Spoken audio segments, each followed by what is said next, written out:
Hi guys, it's Emma. Happy Monday. I guess not so happy Monday. It's Monday.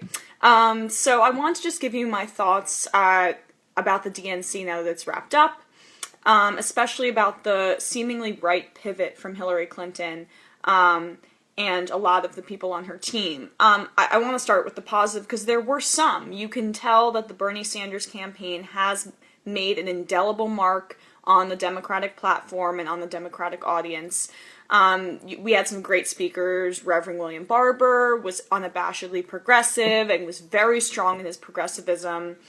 We had a wonderful speech from Joe Biden, who, as politicians go, for me, he's one of the best. He really speaks to the people. I'm a big fan of Joe Biden. We had Michelle Obama reminding us about the history, the racial politics of this country. But obviously, there was some really bad stuff. I would say that the Nina Turner situation where she was not allowed to speak was inexcusable. And it just goes to show that the Clinton campaign is so obsessed with optics and so obsessed with the way that they are perceived in the media, and they needed to just push unity. That's what all they wanted, was forced unity, even if it wasn't actually unified. We had to make the public believe that there was unity. And it also goes to show that Ted Cruz's situation, where he spoke at the DNC, Donald Trump had no idea he wasn't going to endorse him. That was just hogwash.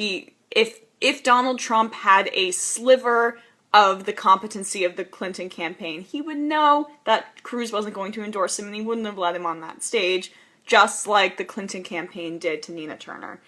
And obviously, the protesters who had their signs being taken away, who weren't allowed credentials, the super volunteers, the hundreds of super volunteers of the Bernie Sanders campaign who were not allowed into the convention, that's just inexcusable.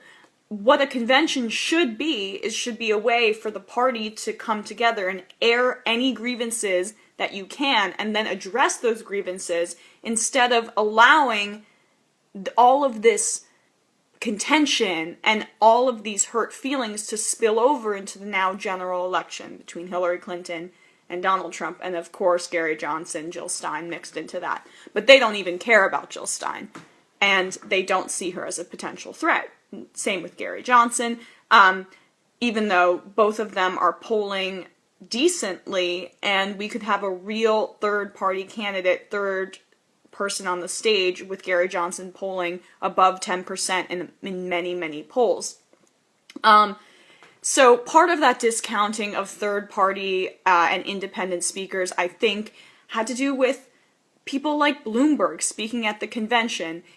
Michael Bloomberg, I'm openly not a fan of his. I found his unconstitutional policies against Muslims in the wake of 9/11 and also the stop and frisk policy, especially stop and frisk, really got to me, as inexcusable. I mean, I'm not a fan of Michael Bloomberg, and he also openly talked about how he is disdainful of the public sector at a Democratic National Convention speech.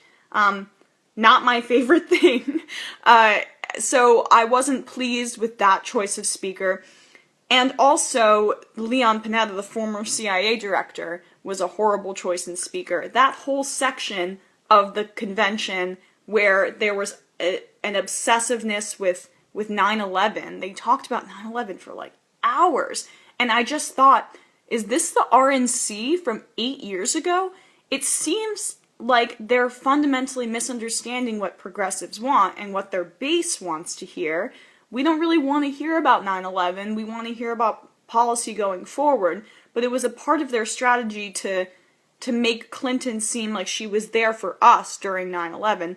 But we're not Republicans. We're not obsessed with 9/11 in the way that they are. So it was just a very obvious pivot towards a non-existent center of the country, which I think is a theme of this entire convention.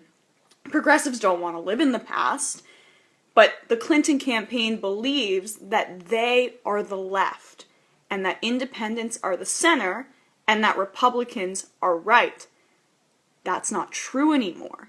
And that's what bothered me most about this campaign, or about this convention. But I'll get to that at the end. I'll continue that. Tim Kaine, it was his speech. It was our first exposure to Tim Kaine as well.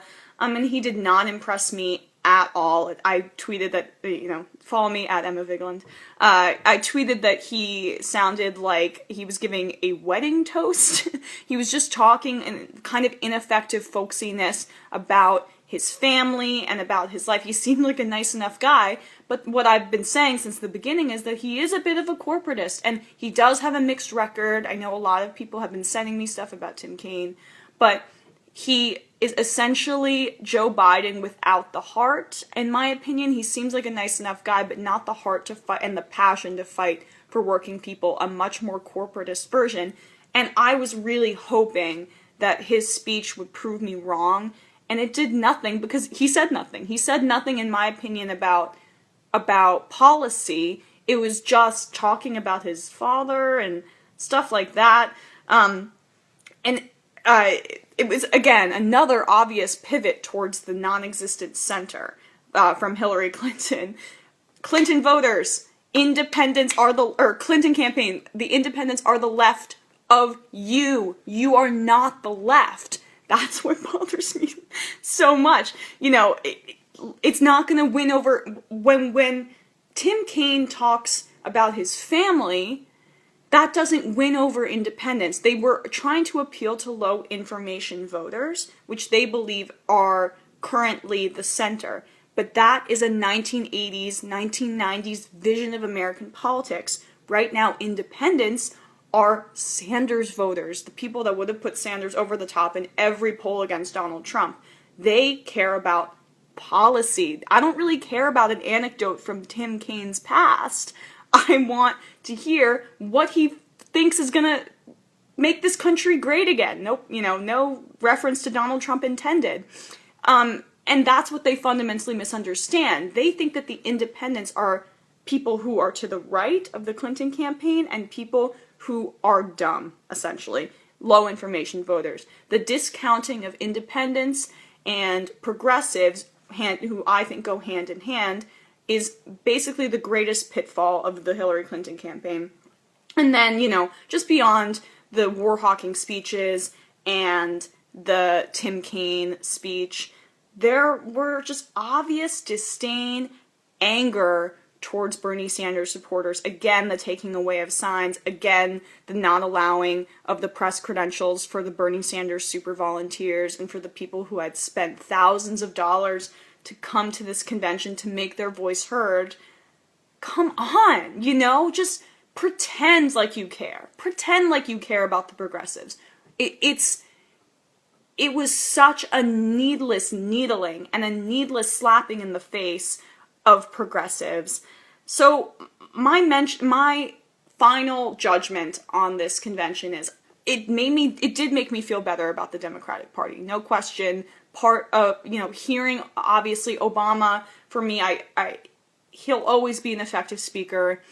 He made me proud that he was my president that night, especially in the wake of Donald Trump and Hillary Clinton being the potential nominees. Joe Biden did a great job.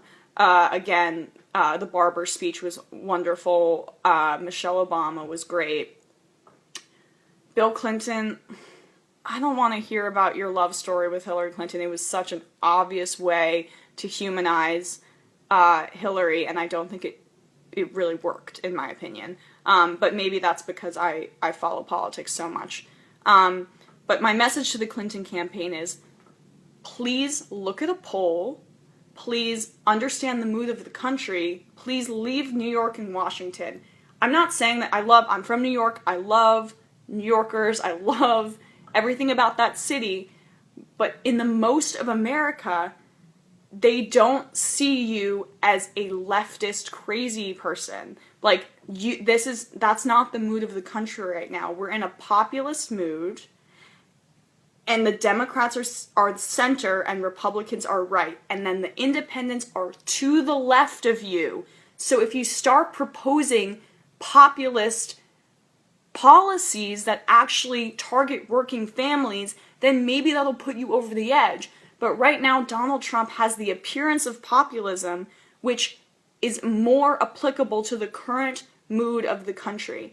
I just need the Clinton campaign, if they want to win over Sanders voters. I don't want Donald Trump to win. I think that it would be a disaster. Every day that goes by and I see the incompetency and the racism with which he treats people, I am positive that he would be a disaster for this country, and I want to do everything I can to make sure that this man is not elected.